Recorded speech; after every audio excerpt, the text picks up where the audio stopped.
અને હવે અન્ય મહત્વના સમાચાર પર નજર કરીશું। સુરતમાં ઉત્તરાયણના 2 મહિના પહેલા જ એક યુવકનું ગળું કપાતા પોલીસે જાહેરનામું બહાર પાડ્યું છે, જે મુજબ 22 નવેમ્બરથી 16 જાન્યુઆરી સુધી ચાઇનીઝ દોરી અને તુક્કલ પર પ્રતિબંધ રહેશે। નાયલોન સિન્થેટિક મટીરિયલથી કોટ કરેલી તેમજ નોન બાયોડિગ્રેડેબલ ચાઇનીઝ દોરી પર પ્રતિબંધ રહેશે। ઉપરાંત જાહેર રસ્તા, ફૂટપાથ કે ભયજનક રીતે ધાબા પર પતંગ ઉડાડવા પર પણ પ્રતિબંધ લગાવી દીધો છે।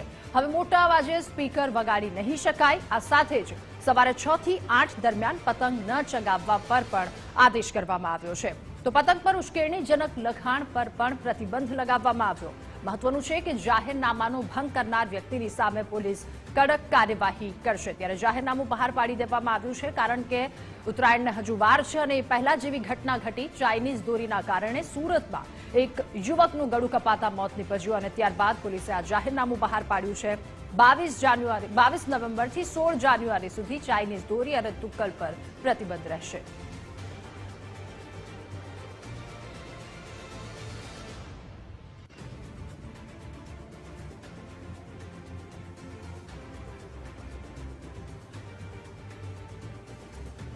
જાહેર રસ્તા, ફૂટપાથ કે જોખમી રીતે ધાબા પર પતંગ ચગાવવા પર પ્રતિબંધ લગાવી દેવામાં આવ્યો છે। હવે મોટા અવાજે સ્પીકર પણ નહીં વગાડી શકાય અને આ સાથે જ સવારે 6 થી 8 વાગ્યા દરમિયાન પતંગ ન ચગાવવા પર પણ આદેશ કરવામાં આવ્યો છે। આ સાથે ઉશ્કેરણીજનક લખાણ પર પણ પ્રતિબંધ લગાવી દેવાયો છે। મહત્વનું છે કે જાહેરનામાનો જો ભંગ કરાશે તો એ વ્યક્તિની સામે પોલીસ કડક કાર્યવાહી કરશે। સુરતમાં 16 જાન્યુઆરીથી ચાઇનીઝ દોરી અને તુક્કલ પર પ્રતિબંધ લગાવી દેવાયો છે।